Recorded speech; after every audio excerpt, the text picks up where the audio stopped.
David, Al, Laura, you've outdone yourself, really. Give a round of applause to these guys. This is a killer venue today. So I am very honored and humbled to be here today. I look out and see peers. I see many more people this year than last, and it's just a real testament to the space, and I'm just thrilled to be here today. So what I wanted to do was talk to you about two things: the journey that we've been on at the bank to build the team and build the capabilities, and then a deep dive into one area of the team, which is really built around predictive modeling and product building. I was here last year and I touched on this, this being the forward look of some product building that we're doing in the recruiting space. And I think I said last year, I'll come back next year and talk about some of the results if we haven't killed the project by then. We haven't killed the project. We've scaled the product, and we'll get a glimpse into that today. So David touched on this a little bit. Does anyone recognize this squiggly line? I'm told this is one of the most used graphics in startup pitch decks. I didn't choose it for that reason. I chose it because many of you have heard me talk about the wandering journey of my career, and I think the line is almost befitting of the trajectory and the wandering path of people analytics in a way. We tend to call it different things over time. We take sideways steps, we take forward steps. Sometimes it's two forward and one back, but it's always up. And that is always encouraging to me. And I think, again, looking out across the crowd here, there's many more in the space today than there have been in the past. And I look forward to seeing this line go up and up. So the latest step in my path has taken me to JP Morgan. JP Morgan is big. We have a lot of people. We have 250,000 people in over 60 markets. We hire about 70,000 a year. We touch many communities locally in the US as well as globally. And I think the opportunity to understand the workforce-related data at the bank and the decisions that are associated with those data is really the reason that I took the plunge and came back east from California to build the team. And it's been an incredible journey for the past 3 years for me. So one of the first things that we did when we built the team was to just kind of get a grounding kind of philosophy and statement around what we're doing and why we're doing it. And this is sort of forehead-slappingly obvious: people, data, decisions, outcomes. Operationalizing your team and kind of working within the HR ecosystem to stay true to these words and make them real is not so easy. But we've done that in many ways, and I'll talk about one of those ways that we've kind of affected outcomes by influencing decisions with signals derived from data out of predictive models that people have generated over the past number of years that we've taken a good hard look at. A question I get a lot is, what do you hire for? What kind of skills do you see in the space? Skills and the combination of skills is one of the first things that I looked at when I joined and that we continue to look at over time. Typically, we see people come to us from 4 different areas, and they're deep in one and good enough to be dangerous in more than one. You can read the bubbles for yourselves. I've yet to meet someone who has an advanced degree in mathematics, has spent time managing a tech stack, has also spent time at a top-tier strategy consultancy, and who goes deep in IO psychology or kind of team leadership sort of research. If you think you are one of those things, please come see me. Recruiters in the room might call that a purple squirrel. I call it a unicorn. But it's a combination of skills that we acknowledge that we need, and we look at roles on the team according to different blends of skill, and we create an operating model within our team to put people together that can complement one another and that can kind of bring their best to the different products at different levels of analytics that we have. When we first started in 2016, 2017, we looked across the bank and we looked for what's happening where. Activities are on the y-axis here. Where are we doing data management, engineering, platforming? Where are we doing reporting, dashboarding? Are we storytelling? Are we advising? And are we predicting? And we saw a little bit of many of these activities in many different places. And I'm a big believer in kind of lateral capabilities and being, as best you can, a little line of business and functionally agnostic to how you apply these capabilities to solve a problem. The problem statement will differ. The line of business context will certainly differ. But your ability to apply analytic rigor to a problem probably shouldn't differ. You probably need to throw platforming, reporting, exploration, interpretation, and maybe even predictive modeling at some of these problems. And if you can't bring that suite of tools to the table, I think you're probably shortchanging yourself and your clients a little bit, depending on how kind of big and broad you want to go.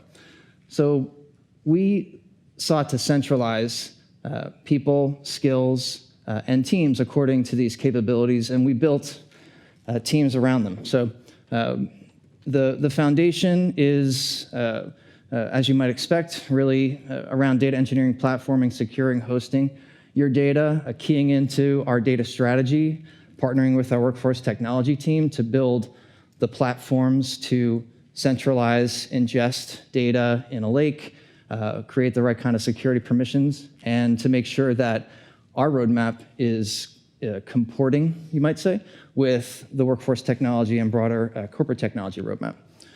The second layer is around your ad hoc reporting response, your dashboarding, your interactive business intelligence, ClickView, Tableau. We do a lot of building in those tools. And the interpretation of metrics, data, and signals is where you kind of start to see coming out in your third layer. Data consultation, for lack of a better phrase, researching why a trend might be happening in your data, kind of looking backwards, and doing some analysis, traditional analysis, correlation work, description work, descriptive statistics. These typically are projects that are shorter in duration. You don't need to build a model to kind of get an inference on which way the wind might be blowing from the perspective of recruiting trends or promotion trends. And you may not need to predict something to give your stakeholders a quick answer in 2 weeks versus a 99.9% answer in 2 months from a more predictive perspective. So we like to take that third layer into consideration when we're getting requests. And data science, AI, ML, modeling, this is at the top of the pyramid, not in terms of importance. You can answer different questions at different layers. We tend to have smaller amounts of work in this bucket, much kind of bigger, more complex, longer in duration. And our data scientists tend not to get pulled as much anymore into the third layer and the second layer, which was happening a little bit too frequently early on in our journey, because they can get data, they can interpret it, they can apply statistical rigor to it, and they can kind of predict, and the good ones can tell stories and not just wear their lab coats and be banging away, hands-on keys, spinning up code. So I wanted to talk to you today about a product that we've built in the top layer and how we've implemented it, the results we've seen, and then where we're going with this sort of product signal embedment mentality. This is a job. This is a private banker job. We hire for private bankers hundreds of times a year. Other jobs we hire for thousands of times a year. If you apply to this job, you will be one of many. How many dots are on this page? I don't know either. It doesn't matter. It's really a question of finding the best one, right? How do recruiters do this? How do you do it as a hiring manager? Do you know if you have 100 or 1,000 to work with? You don't know. You might know. You might think you know. But can you cut through the volume quickly? Can you kind of stack the deck in your favor by reading every single resume, by having every single conversation? You can't, of course not, right? So one amongst many, it's a volume problem that takes time, it costs money, it, done incorrectly, can cost kind of negatively from an experience standpoint, bad experience for a candidate, for a manager, for the recruiter themselves.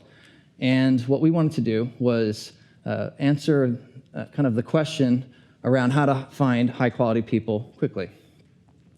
So this is sort of the problem scenario, and this is very loose decision chain. So it starts with applications. We get 3.4 million applications a year, 3.5 million a year at the bank, and we hire 70,000 people. That's a 2%, 50 to 1 problem. And for certain jobs, it's much larger and more difficult than that. So when we have that much volume and we need to have recruiters make good decisions quickly and pass, say, qualified candidates to managers for them to review, perhaps interview, and then in turn perhaps to make offers to, those decisions are trackable. We're an Oracle shop. We use Taleo as our interface. Any Oracle Taleo orgs out there? Do you love it? So, yeah. We're streaming this, right? We're going to edit this post? No, I'm kidding. Oracle's great. We have the ability to look at what recruiters are doing with candidates, whether they're passing them through, marking them as reviewed, and sort of the timestamps associated with that. So we can look at timing associated with decision making that more or less corresponds with each of these arrows.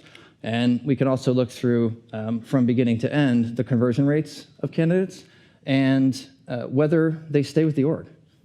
If they leave the org inside of 90 days, 180 days, 180 days for the job I just showed you and other kind of high volume roles is more or less a productivity breakpoint after you bring someone in, train them, put them kind of through an incubator probationary period, and then in some cases put them on the phone with customers in the call center or on the front desk in a branch as a teller.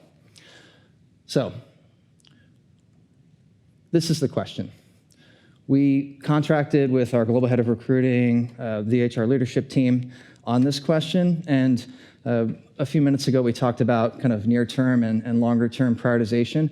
We didn't just dive into this day one. We spent the better part of a few years doing, I'd say, shorter burst type studies of understanding the qualifications of people coming in, say, from campus programs and the effect that having a certain degree type or a certain GPA might have on their tendency to stay with the org, to be successful with the org. And there's a fair amount of myth busting that kind of came out of that. There was a fair amount of validation of what we suspected to be true that came out of that. And it really kind of shined a light on the ability to use analytics at the front end of the applicant sort of decision cycle and help to make better decisions. So that put a little bit of wind in our sails to kind of go at this with a little bit more industrial strength.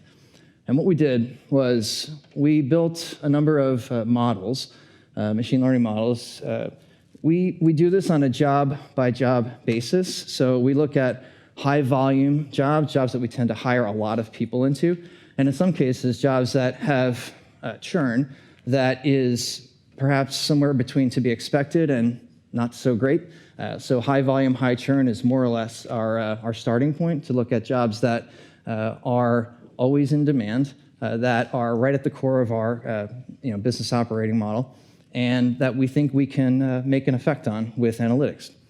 And what we wanted to do was basically stack the deck in our favor. We wanted to look at candidates who apply, what they say about themselves on paper, what they say about themselves in the applicant tracking system. We look at aspects of the manager who's hiring for the job, how long he or she has been a manager, the size of the team, the stability of the team, the performance of the team. So I think you can build or buy this kind of capability.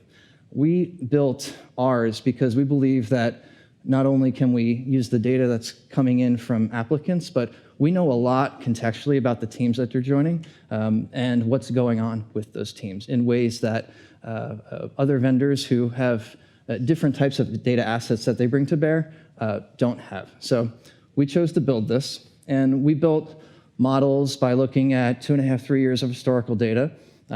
We made very sure, and I could talk offline with those of you who are interested in talking about how we made sure that we I'll say debiased, not unbiased. We talked about that Friday, right? We debiased our models to make sure that we're making fair and accurate predictions based on decisions we've made over time, which generally speaking, recruiters at the bank tend to make good decisions. People tend to do well. They perform better than not. They stay longer than leaving early. And the composition of applicants applying to these jobs from a diversity perspective is quite mixed. And so we took all of this into account and built models that predict two things. One, is the candidate likely to be passed to the manager for review? Very simple, basic qualifications, right? Secondly, is the candidate likely to be hired and stay in his or her seat longer than 180 days? So basic qualifications and fit for shorthand, right? So we built two models and we normalize those two probabilities in a score that gets passed back to the recruiters through a nightly batch job web service into the Taleo front-end interface. So they can sort rank on candidates that might score 40 or 50 or 80. And we A/B'd this, and I'll talk a little bit about that, so that candidates who are scored well, let's see how fast they get through the process. Let's see if they're being converted at higher rates as compared to candidates who are also scored, but the recruiters don't see the scores. So some recruiters see the scores, others don't. That was our pilot kind of scenario, and we look at this over 90-day sprints. And if we see the right kind of key performance indicators coming out of that, we scale and productionalize the model into full deployment. So I just touched on this a little bit, but I think a really important piece here is the A/B design, both in model and out of model feedback. We did a ton of work to make sure that the models that we built were debiased. We did a ton of work with legal compliance, with our model governance. All these models have been through hundreds of hours of model governance review and are registered with the bank as models. And we also built into the process a button for recruiters in their Taleo kind of workbook to hit if they look at a candidate and see that he or she is scoring well and the model doesn't quite think so, or the model says that they're great and the recruiter says, that's weird. You hit a button, it just forwards the application to our project manager, and we gather that over 2 weeks, and we sit down with those recruiters every 2 weeks and say, what's going on? Let's kind of go case by case. It reveals a lot about our own assumptions of the process. So one quick story is we had early on in the process a candidate who recruiters thought looked outstanding for a job, and the model gave him like a 22 out of 100, which is very low. And it turns out that this candidate applied at like 11:37 at night, and they were halfway through their application, and the job ran, and most of their data was not tied to the application. It was just some of the front-end Taleo screens. Their resume wasn't there, and when the job finished, it only graded the candidate on like a fifth of the data that other candidates got scored on. So we kind of did like wow, that's maybe a silly rule. Let's run that job at even more off hours so that we can like lower the risk of that happening. And the candidates are rescored the next day. So it was enlightening for recruiters to see that can happen, and it kind of gave us a little bit of validation in our ability to detect some wonkiness in the process that we just assumed might not show up. And recruiters get a chance to talk to each other about what they're seeing and how they're interacting with the signal. So efficiency, quality, conversion, and experience. These are KPI measures mostly that we're aiming this product at. And pilot results across the jobs that we've looked into, we have 8 models in production, 2 decisions per job, 4 jobs. The pilot has showed us a few things. One is that the recruiters who see the signal as compared to the control group, they tend to review 33% fewer candidates, and they convert high-scoring candidates at 50% greater rate, which has speed associated with it, which has quality associated with it. And in some of the early jobs that we've modeled, we've looked at 90, 180-day attrition. The attrition rates of high-scoring candidates that land in a role are about half of that of other candidates who have been scored, but recruiters didn't see the signal. So we see early attrition being kind of a positive indicator for us as well in these jobs. So the throughput came in quickly. The attrition key performance indicators came in a little bit later, but we use that as our kind of toll gating mechanism to say, do we have more to learn? Do we have more to study? Should we scale the model to all applicants, all recruiters recruiting for this particular job family? And so through the past year, we've done that. And today, about 4 in 10 hires in the US at the bank are machine learning assisted. They have a score tied to them. And we are looking into what coverage ratios we'd like to see next year. But this has been a big boost for us, both on the recruiting side, on the candidate side, and it does tie back to, as Brady was pointing out, a clear line of return on your time and kind of product investment. So this is one that we're proud of and that we have taken a lot of our team's capacity into building. This doesn't happen with a data science team alone. This happens with really, really strong partnership and contracting with workforce technology. We can't put a model into deployment without them. We can't kind of monitor the nightly jobs without them. They're product managing this with us. Also, the recruiting organization. There's some things that we just don't know to look for in a resume based on what recruiters over time have learned are kind of telltale signs of whether this candidate will be strong or not. And we incorporated that kind of feedback into our exploratory data analysis and even some of our model features. So where we go from here. Embedding a signal into a process is right at the core of what I just talked about. So if we take the same idea and apply it to other types of use cases at the bank, and this isn't unique to JP, this can be in your org too, how do you think about activating internal talent markets and perhaps building recommendation engines based on what you know about people as they progress throughout their career in your organization? So what if we could activate those talent markets? What would that do? Not just from a data standpoint, but from a process, a policy perspective. What if we could not predict, but help identify where there could be cultural hotspots in the organization by looking at feedback from employees?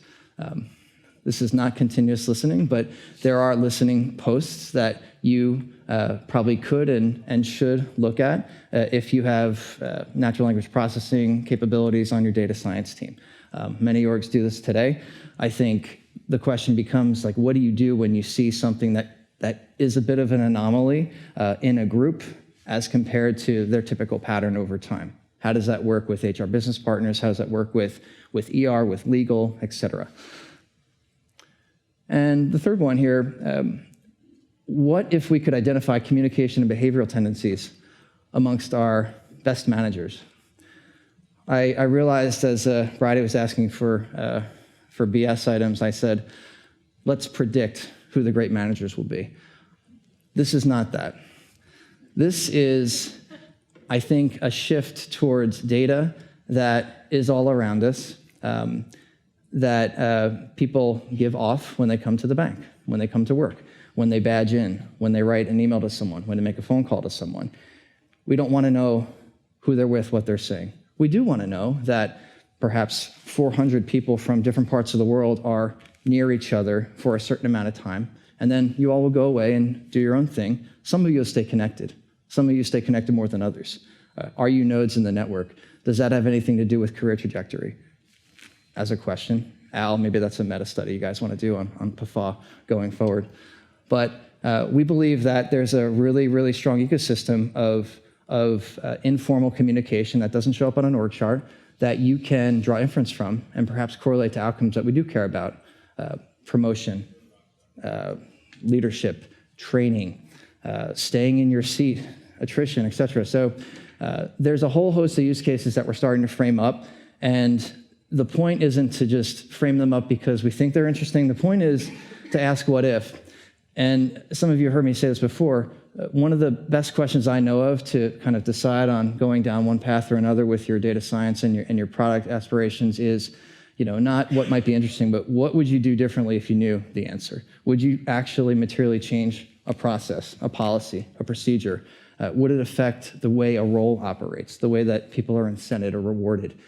I think we need to not just think about the analytics, but think about embedding the analytics into processes that tie in with HR operations, with workforce technology, to affect the way that work works for the right reasons, not for reasons that are just rooted in our own curiosity. So with that, I will take a breath, pause for questions, and have David come up and join me.